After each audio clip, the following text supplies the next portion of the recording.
Okay, हरे कृष्ण.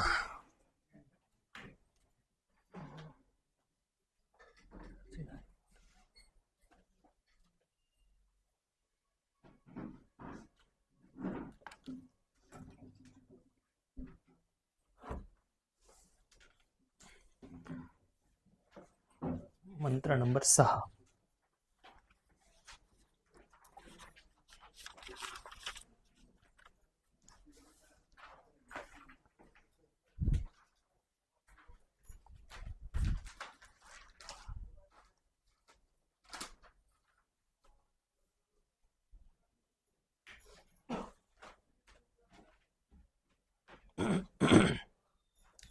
मंत्र number 6 आणि 7 हे जे 3 1 7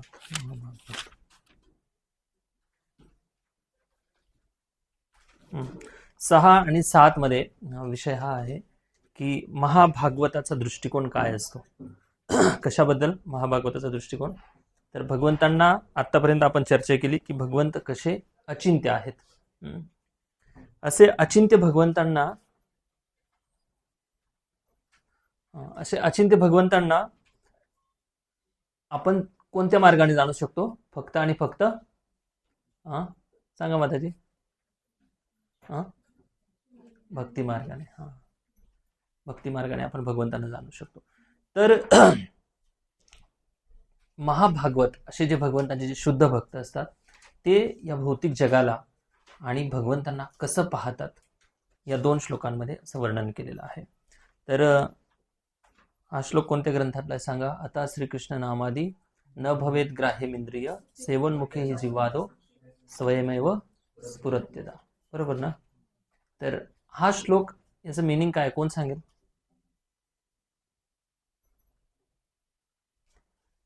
कोण सांगेल याचं मिनिंग?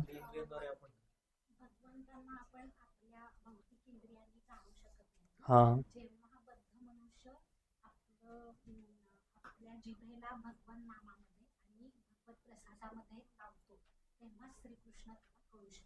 Very good.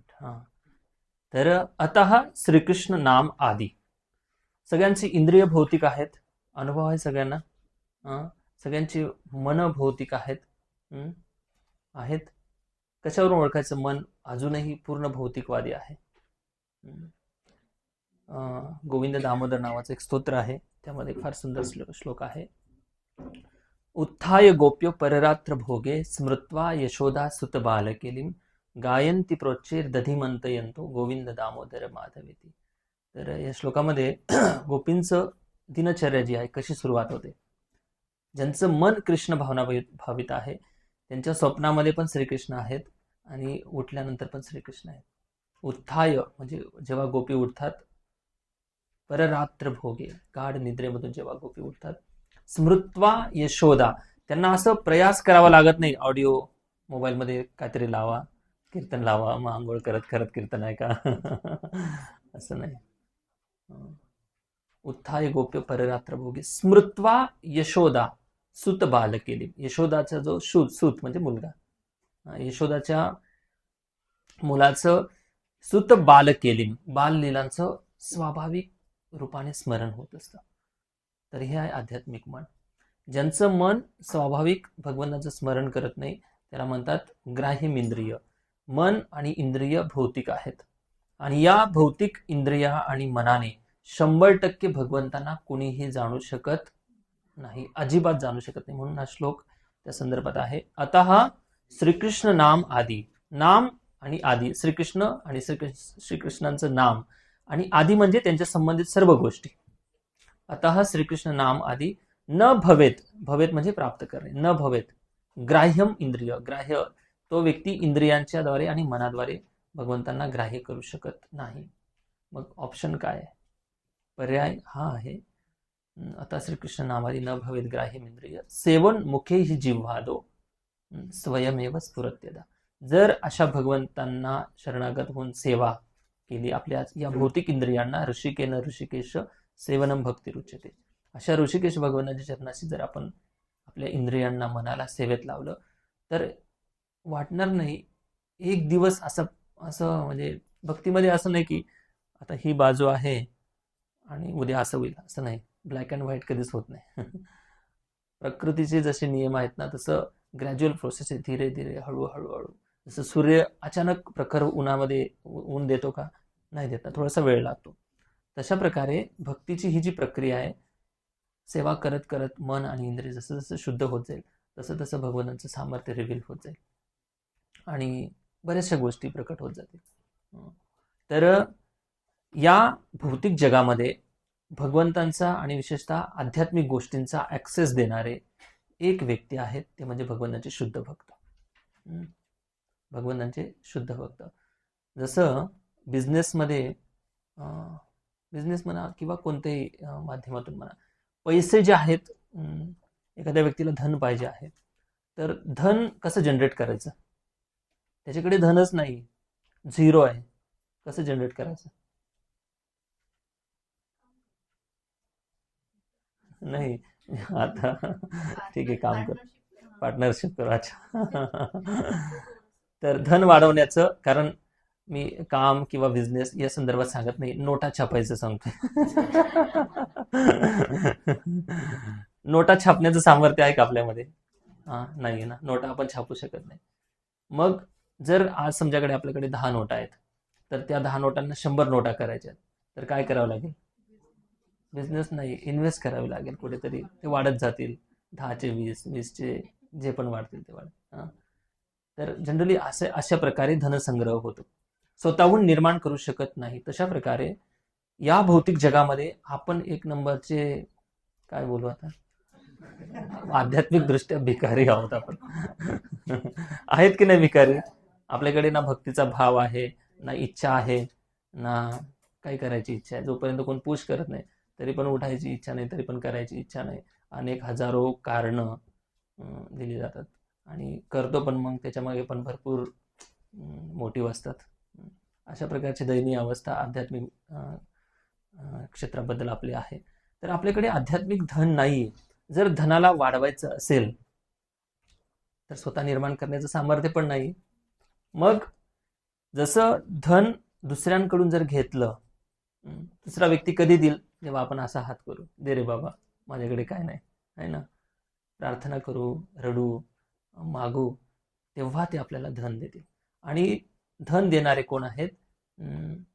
कृष्ण से तोमार, कृष्ण दिते पार, तोमार शक्ती आचे. तोमार शक्ती म्हणजे आपल्या आचार्यांची ते सामर्थ्य आहे. देवी देवतांमध्ये सामर्थ्य नाही कृष्ण देण्याचं. आहे का कोणत्या देवतांनी कृष्ण नामाची, शुद्ध भक्तीची कोणाला दीक्षा दिलेली? नाही, एकही उदाहरण आठवणार नाही. तर मात्र आपल्या आचार्यांच्या मध्ये सामर्थ्य आहे. कृष्ण से तोमार, कृष्ण दिते पार, तोमार शक्ती आचे. आणि असे शुद्ध भक्त या भौतिक जगामध्ये आपल्याला हे धन वाटण्यासाठी येतात, आध्यात्मिक धन. यांच्याकडून जर धन पाहिजे असेल तर यांची संगती करणं फार आवश्यक आहे. म्हणून याला साधुसंग म्हटलेलं आहे. साधुसंगामध्ये ही आध्यात्मिक धनाची प्राप्ती होते. त्यांच्या संपर्कात जाऊन, त्यांच्या मुखातून श्रवण करून, त्यांचा जो रसिक भाव आहे तो ग्रहण करून आपण त्या भावाची प्रॅक्टिस जर केली, निरंतर दररोज दैनंदिन जर प्रॅक्टिस केली, त्यांच्याकडून 10 रुपये समजा घेतले आणि त्याची जर आपण प्रॅक्टिस करत करत गेलो, इन्व्हेस्ट करत गेलो, तर हळूहळू ते 10 रुपयाचे 100 रुपये नक्की होतील. अशा प्रकारे या जगामध्ये जर का भगवंतांचा अनुभव करायचा आहे, आपल्या भौतिक आणि मनाद्वारे पॉसिबल नाही आहे, तर तेव्हा शक्य आहे जेव्हा रसिक भक्तांच्या संपर्कात गेल्यानंतर. तर असे जे महाभागवत भक्त आहेत भगवंतांचे, त्या महाभागवत भगवंतांची पाहण्याची जी दृष्टी आहे, या जगाला पाहण्याची दृष्टी आणि भगवंतांना पाहण्याची दृष्टी कशी आहे, तो दृष्टिकोन काय आहे, तो दृष्टिकोन 6 आणि 7 नंबर मंत्रामध्ये वर्णन केलेला आहे. आतापर्यंत आपण अचिंत्य भगवंतांचं सामर्थ्य पाहिलं आणि त्यांना भगवंतांच्या भक्तीच्या माध्यमातून जाणू शकतो. पण ऍक्च्युली उदाहरणाद्वारे कोण आपल्याला प्रस्तुत करून दाखवतं या जगामध्ये? भगवंतांचे शुद्ध भक्त. तर त्यांचा दृष्टिकोन काय या 2 श्लोकांमध्ये वर्णन आहे. ओके, मंत्र 6 माझ्या मागे म्हणा सर्वांनी. तर सांगायचं हे आहे की कोणतंही शास्त्र अध्ययन करताना, शिकताना एक गोष्ट कायम लक्षात ठेवा. तुम्ही असं डोळे बंद करून अख्खा भागवतांचा एक स्कंद बोलू शकता. एक श्लोकाची दुसऱ्या श्लोकाशी जी लिंक आहे, गीता अशी शिका तुम्ही आयुष्यभरात कधी विसरणार नाही, है ना. भगवद्गीता खूप सुंदर आहे. तसं शिकवणार आहेत आता याच्यामध्ये पण एक श्लोक आणि दुसऱ्या श्लोकाची लिंक काय आहे, एक सेक्शन दुसऱ्या जो नेक्स्ट जो पण विभाग आहे त्याची दोघांची लिंक काय आहे, एक चॅप्टर दुसऱ्या चॅप्टरची लिंक काय आहे. आणि हे भगवद्गीतेचे असं आहे. भागवतम याच्यापेक्षा अजून अद्भुत आहे. भागवतमची लिंक पहिल्या कॅन्टोच्या पहिल्या श्लोकमध्ये ही डिस्कशन झालेलं आहे. त्याचं टॉपिक अचानक 3-4 चॅप्टर नंतर येतो. तर ती अशी जी लिंक आहे ना, ही जर लक्षात ठेवली तर पूर्ण शास्त्र तुमचं असं, कारण स्टोरी सगळ्यांना माहिती आहे, ॲनॉलॉजी माहिती आहे, तर खूप चांगलं अध्ययन होतं असं जर अध्ययन केलं तर. ठीक आहे, ओके. श्लोक नंबर, मंत्र नंबर 6. यस्तु सर्वाणि भूतान्या मन्येवानुपश्यति, सॉरी, यस्तु सर्वाणि भूतान्या आत्मन्येवानुपश्यति, सर्वभूतेषु चात्मानं ततो न विजिगुप्सते, ततो न विजुगुप्सते. ओके. जो प्रत्येक वस्तूला भगवंतांच्या संबंधात पाहतो, सर्व जीवात्म्यांना भगवंतांचे अंश म्हणून पाहतो आणि प्रत्येक वस्तूमध्ये भगवंतांना पाहतो, तो कोणत्याही वस्तूचा किंवा जीवाचा कधीही द्वेष करीत नाही. तर द्वेष करीत नाही. जे षड रिपू आहेत, रिपू म्हणजे दुश्मन, शत्रू, त्यापैकी द्वेष हा सगळ्यात भयानक आहे. आणि जर द्वेष हृदयामध्ये आहे आणि द्वेषाला जोपर्यंत काढलेलं नाही, बाकी सर्व अनर्थांना भगवंतांच्या सेवेत लावू शकतो. काम कृष्णार्पणे, क्रोध भक्त द्वेषजने, लोभ साधू संगे हरिकथा, मोह मद भगवंतांचा दास म्हणून अशा अनर्थांना भगवंतांच्या सेवेमध्ये लावू शकतो. मात्र द्वेष हा पूर्णपणे काढून फेकावा लागेल, त्याशिवाय दुसरा कोणताही पर्याय नाही. द्वेषाला भगवंतांच्या कोणत्याही सेवेमध्ये लावता येत नाही. आणि ज्याच्यामध्ये भक्ती आहे त्याच्यामध्ये द्वेष नाही. समजलं ना? ज्याच्यामध्ये द्वेष आहे त्यांच्यामध्ये भक्ती नाही, हे स्पष्ट आहे. आजही जर का आपल्या मनात नॅचरली कुठल्याही व्यक्तीबद्दल, कोणत्याही वस्तूबद्दल जर का द्वेष वाटत असेल तर आपल्या हृदयामध्ये भक्तीची स्थापना झालेली नाही. तर द्वेष हा भयानक मोठा शत्रू, म्हणून याच्यावर काम करायला पाहिजे. तर अद्वेषी व्यक्तीचं काय म्हणा, द्वेष म्हणजे ईर्ष्या, एनवी, एनवी समजलं? एनवीच ना द्वेष म्हणजे. अजून येईल याच्यामध्ये पुढे, तरी पण सांगतो. द्वेष म्हणजे याची व्याख्या संस्कृत मध्ये सांगितली. क्रोध, त्याला क्रोध म्हणतात. द्वेष म्हणजे पर उत्कर्ष असहनम, ही संस्कृत मध्ये याची व्याख्या केलेली. पर उत्कर्ष म्हणजे, पर म्हणजे परक्याचं, उत्कर्ष म्हणजे उन्नती, त्यांची उन्नती पाहून असहनम, सहन होत नाही, कसं तरी होतं हृदयामध्ये, असं जळत ऍक्सिडेंट झाल्यासारखं वाटतं. एखाद्याने फार छान कलरफुल कपडे घातलेले आहेत आणि वाटतं यार आज किती चांगले ड्रेस घातले यांनी, असं जळतं ना माणूस, होतं असं वाटतं. वा, तुमच्या हृदयात भक्ती असेल मग. स्पर्धा करताना आपल्या बरोबरीचे लोक पुढे चाललेत, ते त्यांना पाहून असं हृदयामध्ये इन्सिक्युरिटी, काय म्हणतात, असुरक्षिततेची भावना निर्माण होते, भीती वाढते. या द्वेषाचेच एक उपफळ आहेत सगळे. आणि या द्वेषाच्या अनेक कथा आहेत. भागवतमध्ये अमरीश नाही, दुर्योधन तर आहे, चित्रकेतू महाराजांच्या पत्न्या. कोणतं? स्वाभाविक द्वेषच होता, ते थांबवण्याचा प्रयत्न करत होते. द्वेषाचं विचार करा, देवता पण मुक्त नाहीत, ज्या देवतांची या जगातली लोक पूजा करतात. ओके.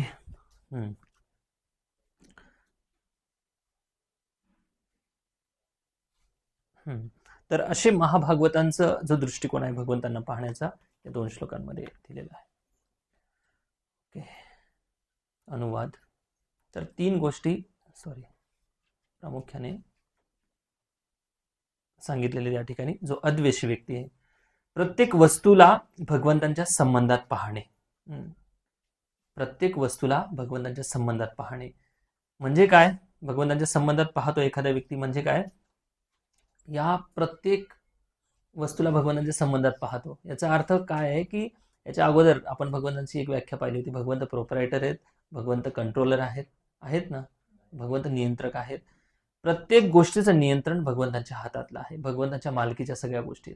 म्हणून त्या वस्तूबद्दल भक्तांना, जे शुद्ध भक्त असतात, त्यांच्या मनामध्ये बिलकुल यांच्याबद्दल द्वेष वाटत नाही.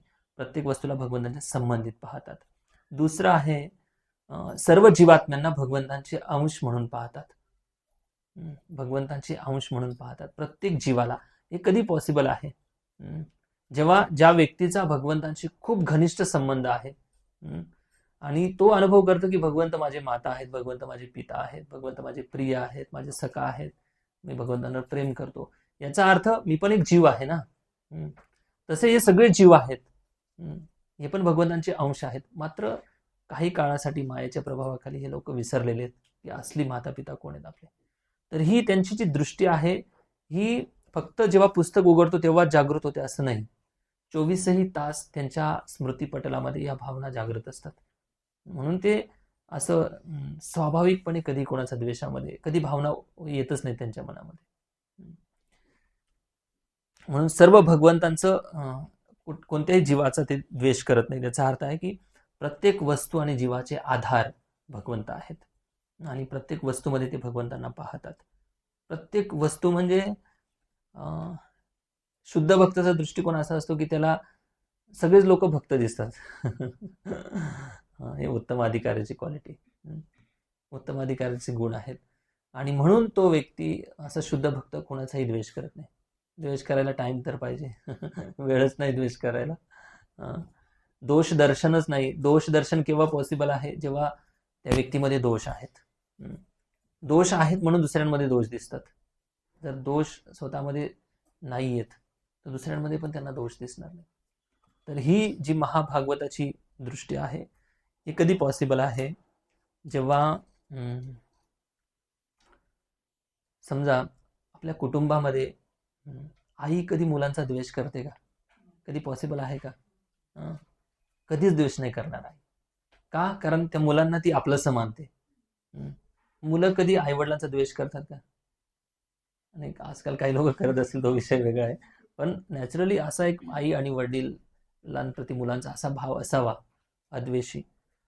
तर मी हे स्पष्टीकरण जितकं जवळ होता येईल तिथं सांगण्याचा प्रयत्न करतो की आपलंसं मानणारे लोकांशी आपण कधीही द्वेष करत नाही.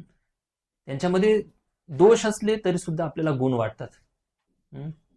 दोष असले तरी सुद्धा आपल्याला गुण वाटतात. का? कारण त्यांच्याबद्दल एक विशिष्ट प्रकारची अटॅचमेंट आहे, विशिष्ट प्रकारचा एक मनोभाव आहे. आता समजा ज्या स्त्रियांना मुलं झालेले नाहीत,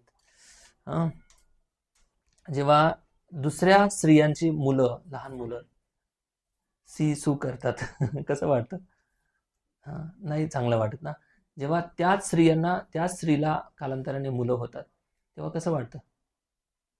फरक आहे ना, वाटतो ना. नॅचरली स्वाभाविक फरक आहे. स्वतःच्या मुलाचा कधी ती असं तिरस्कार करणार नाही. त्या सगळ्या घाण स्वतः प्रेमाने साफ करते, द्वेष नाही. तसं ज्याचा संबंध घट्ट आहे भगवंतांशी, दृढ संबंध आहे, तो व्यक्ती कुणाचाही द्वेष करू शकत नाही. का? कारण सगळ्या लोकांना आपलंसं मानतो, तो परक मानत नाही. म्हणून तुकाराम महाराज म्हणतात ना, जे का रंजले गांजले त्याशी म्हणे जो आपुले, तोची साधू ओळखावा देव तेथेची जाणावा. फार किती सुंदर रचना आहे की नाही?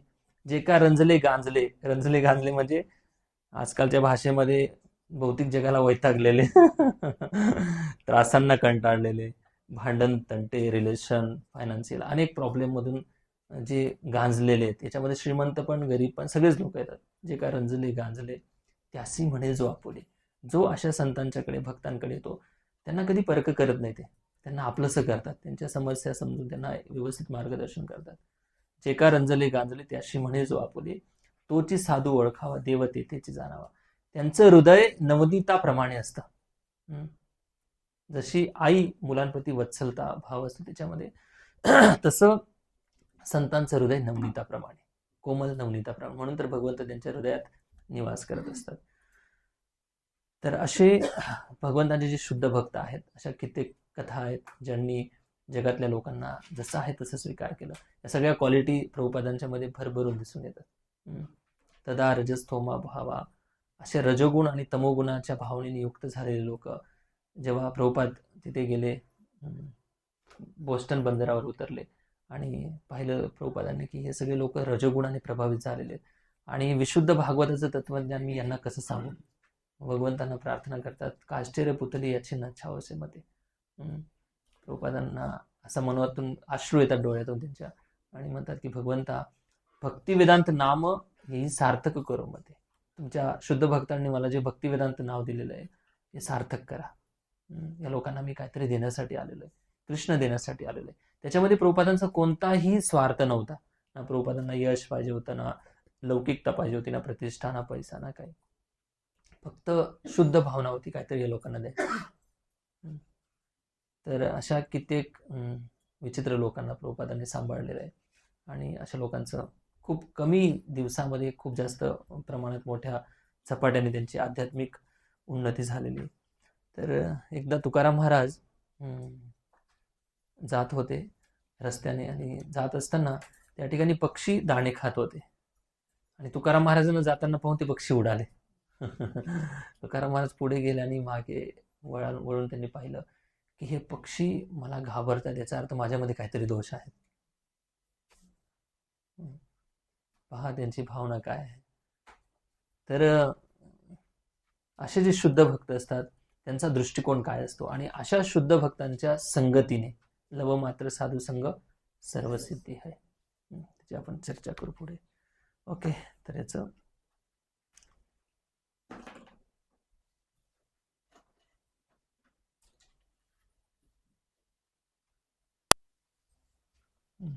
काय श्लोक आहे. यस्तु सर्वाणी भूतान्या आत्मन्ये वानुपश्यती. या शब्दामध्येच किती सुंदर व्याख्या दिलेली. यस्तु सर्वाणी भूतानी, भूतानी मधले सर्व भूत म्हणजे जीवांना पाहण्याचा. आत्मन्ये वानुपश्यंती, अनुपश्यंती. आत्मवत परदारेषु परद्रव्येषु लोष्टवत. पुढे काय, आत्मवत सर्वभूतेषु परद्रव्येषु लोष्टवत.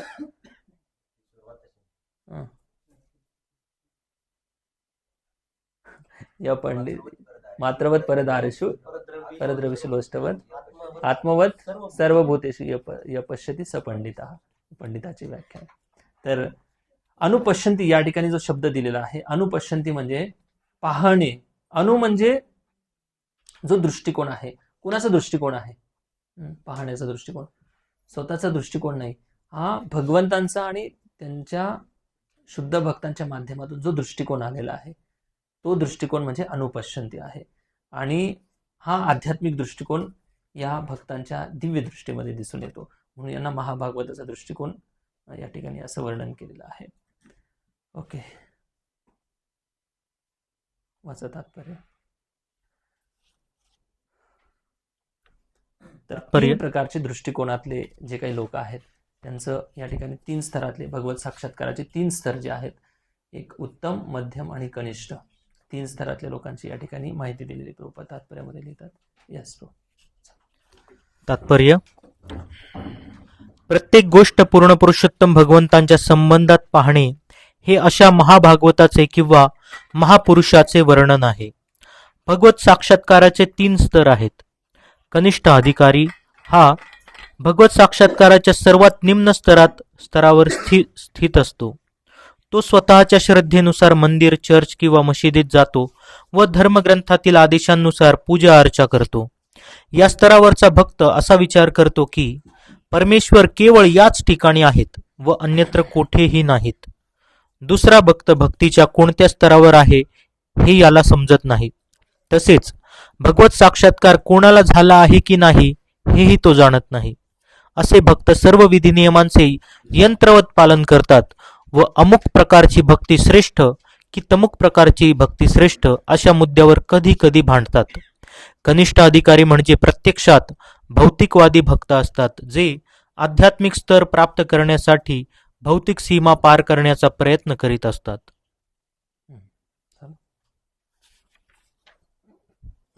तर पहिल्या या पॅरेग्राफमध्ये प्रभुपाद कनिष्ठ अधिकाऱ्याचं वर्णन करतात. कनिष्ठ म्हणजे निम्न स्तर ज्याचा आहे, भक्तीमधला निम्न स्तर. तर त्याची लक्षणे या ठिकाणी सांगितलीत की तो श्रद्धेनुसार त्याला वाटेल त्या दिवशी मंदिरात जातो, चर्च मस्जिद त्या ठिकाणी जाऊन शास्त्रोक्त जी पद्धतीची पूजा आहे, बाह्यातकारी सगळ्या गोष्टी करताना दिसतो, मात्र तेवढी त्याच्यामध्ये मॅच्युरिटी नाही, समजदारी अजूनही आलेली नाही भक्तीबद्दल. मग तो फक्त भगवंतांना फक्त मंदिरांमध्येच पाहतो की मंदिरामध्येच भगवंत राहतात, बाकी इतर ठिकाणी कुठेही भगवंतांचा अस्तित्व किंवा निवास नाही, असं त्याचं विचारधारा असते. आणि म्हणून तो मंदिरामध्ये आल्यानंतर एखादा चांगल्या भक्तासारखं आचरण करेल, आणि जेव्हा मंदिरातून बाहेर जाईल तेव्हा एखाद्या भौतिकवादी व्यक्तीसारखं आचरण करेल. आणि अशी त्याची मनोधारणा असते की छोट्या छोट्या गोष्टींवर वाद घालणार. एवढ्या माळा केल्या तर शुद्ध भक्ती, एवढ्या संख्येत जप केला तर अशी भक्ती करायला पाहिजे, अशा आसनामध्ये बसायला पाहिजे, हे करायला पाहिजे, ते छोट्या छोट्या गोष्टींवर वाद घालणार. आणि कधी म्हणणार माझा गुरु श्रेष्ठ आहे, तुमचा गुरु कनिष्ठ आहे, तुम्ही असं करायला पाहिजे, असं ॲड करायला पाहिजे. तर अध्यात्माबद्दल जे तर्क वितर्क आहे तो देण्याचा प्रयत्न करतो. आणि अशा व्यक्तीला भौतिकवादी भक्त म्हटलेलं आहे. म्हणजे एका वेळेस भक्तासारखं आचरण करतो, त्याचसोबत भौतिकवादी व्यक्तीसारखं पण आचरण करतो. तर हे लोक सुरुवातीच्या स्तरावर कधी कधी शुद्ध भक्तांना ओळखत पण नाही, एखाद्या महान भक्ताचा अपमान पण करतात, आणि एखाद्या साधारण व्यक्तीला पण खूप महान भक्त बनवतात. तर अशा प्रकारचे चुका पण त्यांच्या हातून होत असतात. आणि ही यांची कनिष्ठ अधिकारी स्तरावरची या लोकांची विचारधारा असते. म्हणून असे कनिष्ठ अधिकारी जे लोक आहेत यांचा अध्यात्माबद्दल आणि भगवंतांना पाहण्याचा अशा प्रकारे दृष्टिकोन असतो. एकदा श्रील प्रभुपाद एक नवीन हिप्पी सत्संगाला येत होता, आणि प्रभुपाद असं म्हणत असतील ना, नेहमी म्हणतात की काही समस्या असतील तरी भगवंताचं नामस्मरण करा, चांट हरे कृष्णा अँड बी हॅपी. तर हा प्रभुपादांचा फेमस स्लोगन होता. तर एकदा काहीतरी मंदिराच्या सेवेमध्ये काहीतरी नियोजन बिघडलं होतं भक्तांकडून, आणि प्रभुपाद थोडे क्रोधित झाले होते. तेव्हा बाजूला एक हिप्पी बसला होता. प्रभुपादांना हळूच म्हणाला, चांट हरे कृष्णा. तर प्रभुपादांनी जप केला तेव्हा, असं नाही की नाही केला, पण कुणाला कधी काय बोलावं याची समजदारी नसते. याला म्हणतात कनिष्ठ अधिकारी स्तरावरचे भक्त. सुरुवातीला नक्की अशा गोष्टी घडतात, चुका होतात, पण या चुका जर वारंवार घडत असतील तर अपराध होत जातात. म्हणून कनिष्ठ अधिकारी हा नेहमी मार्गदर्शनाखाली असावा. भक्ती ही नेहमी मार्गदर्शनाखाली प्रफुल्लित होत असते.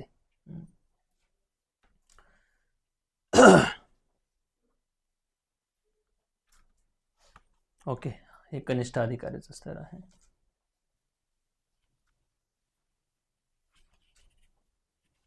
तर या ठिकाणी अशा प्रकारे ते वाद घालत असतात छोट्या छोट्या गोष्टीवरून.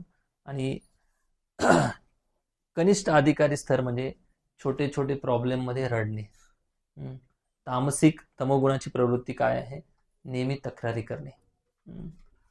जो व्यक्ती कनिष्ठ अधिकारी स्तरावर आहे तो छोट्या गोष्टींसाठी पण तक्रारी करतो. समजदारी, सहनशीलता हे जे गुण आहेत यांचा विकास झालेला नसतो. छोट्या पण गोष्टी दिसल्या ना तक्रार करणार, आणि त्याच्या इच्छेप्रमाणे झालं नाही की रडणार. तर रडका स्वभाव म्हणजे तामसिक आणि कनिष्ठ अधिकारीचं लक्षण आहे.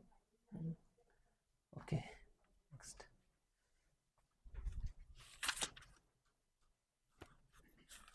ज्यांनी साक्षात्काराचा दुसरा स्तर प्राप्त केला आहे त्यांना मध्यम अधिकारी असे म्हणतात. या ठिकाणी प्रभुपाद सांगतात. हे भक्त लोकांची 4 प्रकारे विभागणी करतात. 1. पूर्ण पुरुषोत्तम भगवान. 2. भगवंतांचे भक्त. 3. भगवंतांबद्दल काहीच ज्ञान नसलेले निष्पाप लोक.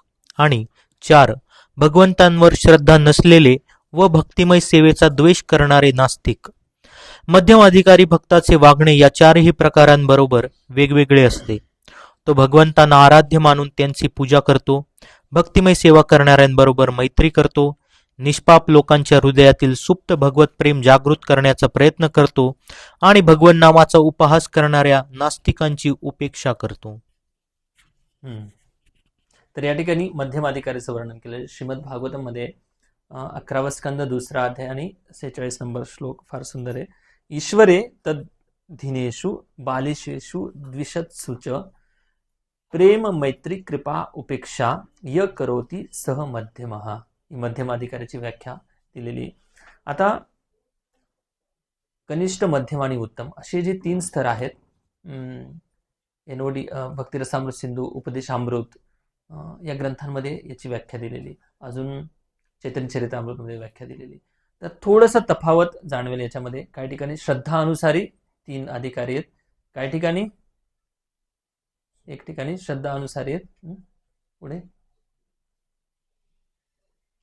ऑलमोस्ट रूपगोस्वामींनी श्रद्धा अनुसार 3 अधिकारी ठरवलेले आहेत, श्रद्धेच्या अनुसार. तर थोडासा बदल दिसेल तुम्हाला, पण आपण पुढे चर्चा करूयाची. तर मध्यम अधिकाऱ्याचं लक्षण या ठिकाणी 4 प्रकारे विभाजन केलेलं आहे. मध्यम अधिकारी कसा व्यवहार करतो लोकांशी. एक तर प्रेम, मैत्री, कृपा आणि उपेक्षा. प्रेम कुणावर करतो? मध्यम अधिकारी भगवंतांवर प्रेम करतो, भगवंतांना आराध्य मानून भगवंतांची पूजा करतो. आणि आता मग बाहेर गेल्यानंतर हा कसा व्यवहार करतो? जे भक्त आहेत त्यांच्याबरोबर मैत्री करतो, फ्रेंडशिप करतो भक्तांसोबत. आणि जे अभक्त आहेत त्यांच्याशी फ्रेंडशिप करत नाहीत, मैत्री करत नाही. का करत नाहीत मैत्री? कनिष्ठ अधिकारी भक्तांसोबत पण नाचणार, प्रसाद घेणार, आणि बाहेरच्या लोकांसोबत पण नाचणार आणि प्रसाद, त्यांचा प्रसाद वेगळा आहे. तिकडे बारमध्ये पण नाचणार, इकडे संकीर्तनमध्ये पण नाचणार. गंगा गया गंगादास, यमुना गया यमुनादास. तर हा कनिष्ठ स्तर आहे. मध्यम अधिकारी रूल्स अँड रेग्युलेशन खूप चांगल्या प्रकारे पालन करतो. त्याला समजदारी आहे, कुठे काय करावं, कुठे काय नाही करायचं. प्रेम भगवंतांवर करतो, मैत्री भक्तांसोबत करतो. भक्तांसोबत उठणं बसणं, कॉन्टॅक्ट भक्तांसोबत आहे. आणि इतर लोकांसोबत जेव्हा तो मिसळतो, लोकांसोबत व्यवहार होतो भौतिक जगाच्या लोकांशी, तर त्यांचा इम्पॅक्ट स्वतःवर करून घेत नाही. उलट आपला प्रभाव त्यांच्यावर व्हायला पाहिजे अशी वागणूक, असं एक त्याचं नेचर असतं आणि असायला पाहिजे. हे कधी पॉसिबल आहे? जेव्हा साधना चांगली असेल, श्रवण कीर्तन चांगलं असेल, नाहीतर मग हरी बोल. तर मध्यम अधिकारी खूप ध्यानपूर्वक भक्तीची प्रॅक्टिस करतो. तर त्यांच्यावर कृपा करण्याच्या दृष्टीने त्यांच्याशी व्यवहार करत असतो. जे लोक भगवंतांपासून लांब आहेत, जे लोक भगवंतांवर ज्यांचं प्रेम नाही आहे, अशा लोकांसोबत कृपा करत असतो. किंवा जे श्रद्धाळू आहेत आणि जे भगवन नामाचा आणि भक्तांचा द्वेष करतात, जे नास्तिक आहेत, ज्यांच्यामध्ये असुरी भाव आहेत, यांना इग्नोर करतात, उपेक्षा करतात. का असं करतात? कारण हे जे लोक आहेत यांना परिवर्तन करण्याचं मध्यम अधिकारी मध्ये जो प्रॅक्टिशनर आहे, जो साधक आहे, त्याच्यामध्ये सामर्थ्य नाही. म्हणून यांचा पण कधी कधी उपेक्षा जर नाही केली जर ह्या लोकांची, तर हे याच्यावर हवी होतील. म्हणून प्रेम, मैत्री, कृपा, उपेक्षा अशा प्रकारे तो व्यक्ती बॅलन्स करत असतो. तर मध्यम अधिकारी हा जो स्तर आहे, हा प्रभुपाद सांगतात की ज्या व्यक्तीने या जन्मामध्ये ज्याला भक्तीचा मार्ग मिळालेला आहे, समजदारी आलेली की मला भगवत धाम प्राप्ती करायची आहे, तर अशा माणसाने कमीत कमी कनिष्ठ अधिकारी स्तरावरून मध्यम अधिकारी स्तरावर आलंच पाहिजे. काहीही ऑप्शन नाही. जोपर्यंत मध्यम अधिकारी स्तरावर आपण येत नाही तोपर्यंत शुद्ध भक्तांच्या ज्या गोष्टी आहेत त्या आपण कधीही समजू शकत नाहीत. त्या समजणार नाहीत तर उन्नती कशी होणार? भगवत धाम कसं प्राप्त होणार आहे? भगवत धाम मेल्यानंतर प्राप्त होत नाही. ज्यांना अशी चुकीची धारणा आहे की बाबा एकदाच हे शरीर सुटलं म्हणजे आपली सुट्टी झाली, असं नाही. सुट्टी नाही होणार. सुट्टी तेव्हा होईल कायमची जेव्हा हृदयामध्ये भगवत प्रेम विकसित होईल. मृत्यू म्हणजे भगवत धाम नाही. हृदयामध्ये प्रेम तेव्हा विकसित होईल, क्रमे क्रमे वृत्ती होऊ का नामेर प्रभावी. हळूहळू हळूहळू भगवंताचं प्रेम प्रफुल्लित होतं हृदयामध्ये. तर याला रेग्युलर नियमितपणे साधना करणारे जे भक्त आहेत त्यांच्या संगतीमध्ये जर आपण राहत असू तर हळूहळू भगवत प्राप्ती होऊ शकते. ओके. तर प्रेम, मैत्री, कृपा आणि उपेक्षा ही 4 जी लक्षणं आहेत ही मध्यम अधिकारी व्यक्तीची लक्षणं आहेत. आणि उत्तम अधिकारी, आता पुढचा पॅरेग्राफ आहे उत्तम अधिकारी. उत्तम अधिकारी कधी कधी मध्यम अधिकारी स्तरावर येतो. आता या ठिकाणी उपेक्षा हा जो शब्द दिलेला आहे, उपेक्षा करणे याचा अर्थ द्वेष करणे असं नाही. उपेक्षा करणे याचा अर्थ द्वेष करणे असं अजिबात नाही. उपेक्षा म्हणजे एक समजदारी मनामध्ये, आपण त्यांचा द्वेष करत नाही, पण आपल्याला आपली भक्ती प्रोटेक्ट राहावी यासाठी अशा लोकांपासून लांब राहावं, जेणेकरून आपली भक्ती सुरक्षित राहील, आपला आध्यात्मिक मार्ग सुरक्षित राहील. हा द्वेष नाही, कारण त्यांना बदलण्याचे सामर्थ्य नाही आपल्यामध्ये, म्हणून त्यांच्यापासून आपल्याला दूर राहायचंय. ओके. उत्तम अधिकारी.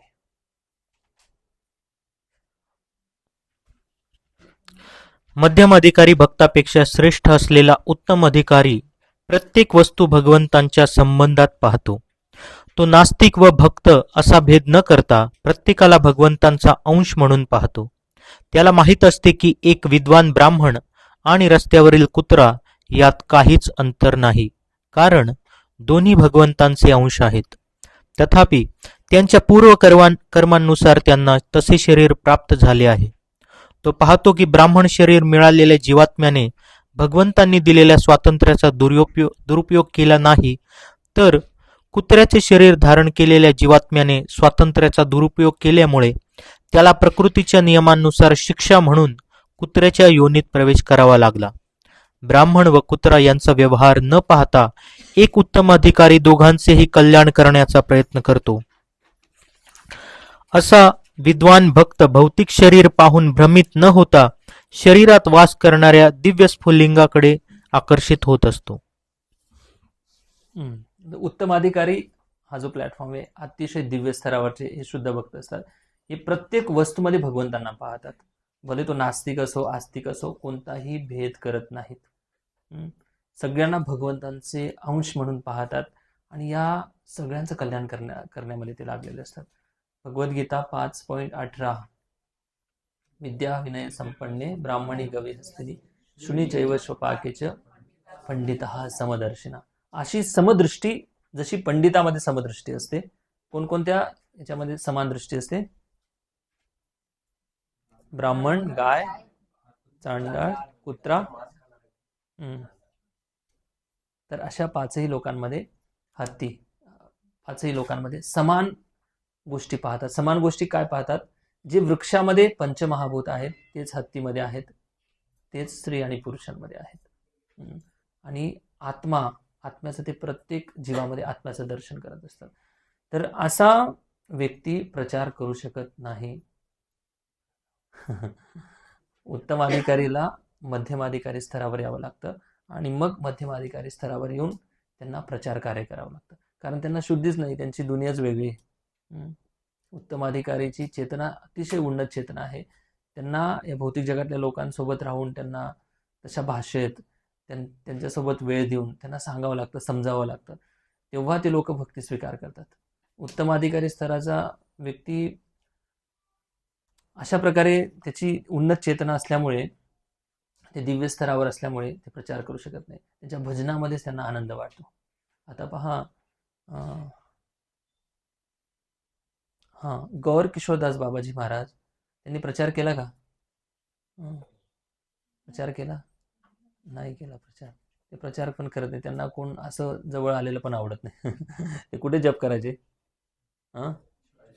टॉयलेटमध्ये जाऊन जप करायचे.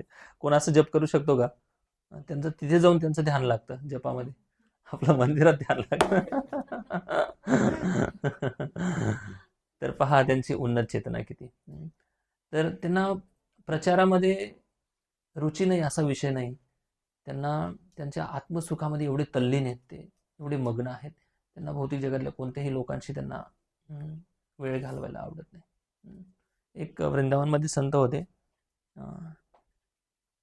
त्यांच्याकडे खूप गर्दी यायला लागली, खूप प्रसिद्ध झाले ते, गर्दी यायला लागली आणि त्यांचा भजनमध्ये मग बाधा निर्माण झाली. त्यांचा असा मूड नव्हता की प्रचार व्हावा, हे त्यांना भजनमध्ये पूर्ण तल्लीन होते. मग काय करायचे ते, जर कोण आलं तर त्यांना त्यांच्या शिष्यांना सांगायचे, अरे अभी मेरा टाइम हो गया है, चाय चाय बनाओ, चलो जल्दी. स्मोकिंग की याद आ गई, चलो सिगरेट लेके आओ. न्यूज़पेपर पढ़ना है मुझे, न्यूज़पेपर लेके आओ. म्हणजे जेव्हा लोक यायचे ना त्यांच्याजवळ, ते असे ॲक्टिव्हिटीज करायचे, असं बोलायचे. मग लोक समजायला लागायचे की बाबाजी म्हणजे काय बरोबर नाही. म्हणजे सांगायचा अर्थ हा आहे की शुद्ध भक्त जे आहेत ना, त्यांची दुनियाच वेगळी असते. उत्तम अधिकारी स्तरावरचे लोक भजनामध्ये पूर्णपणे तल्लीन असतात आणि असे जे भक्त आहेत यांना मध्यम अधिकारी स्तरावर यावं लागतं आणि मग ते प्रचार करतात उत्तम अधिकारी स्तरावरून. तर असे उत्तम अधिकारी लोक जे आहेत मध्यम अधिकारी स्तरावर येऊन जगासोबत राहतात आणि त्यांना सगळ्यांच्यामध्ये चांगले गुण दिसतात.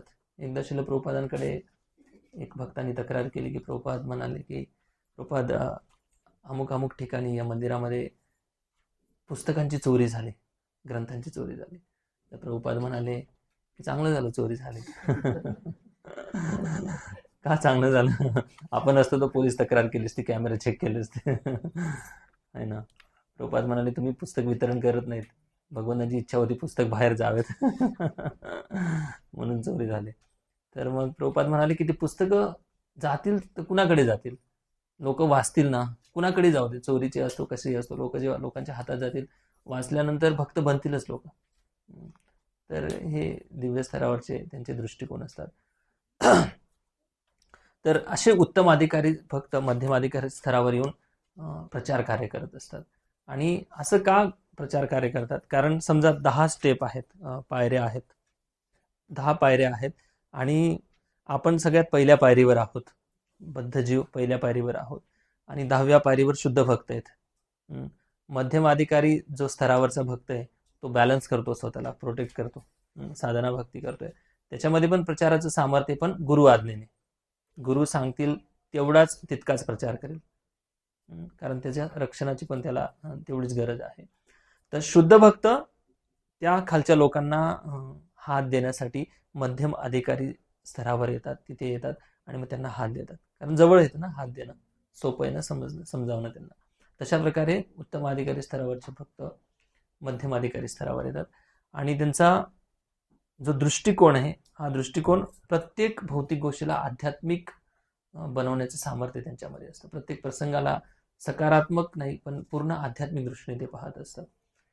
तर एकदा एक देवानंद, काय त्यांचं नाव, त्यांचा एक पिक्चर आला होता देवानंद, हरे कृष्ण हरे राम.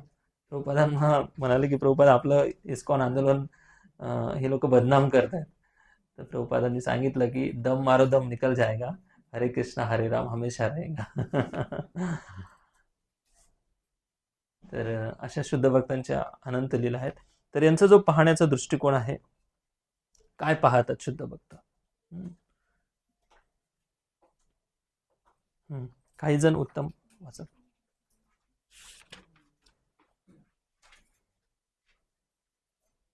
काही जण उत्तम अधिकाऱ्यांची नक्कल करून सर्वांना समभावाने पाहण्याचा प्रयत्न करतात. उद्या वाचते, वेळ झाला. तर शुद्ध भक्त ब्राह्मण कुत्रा व्यवहार न पाहता दोघांची कल्याण करण्याचा ते प्रयत्न करत असतात. तर त्यांच्यामध्ये जो दयाभाव आहे शुद्ध भक्तांमध्ये, हा दयाभाव म्हणजे जसं टँक ओव्हरफ्लो होते, पाण्याचे टँक, उद्या सांगेल याबद्दल. चला, हरे कृष्ण, जय श्री प्रभुपाद की जय.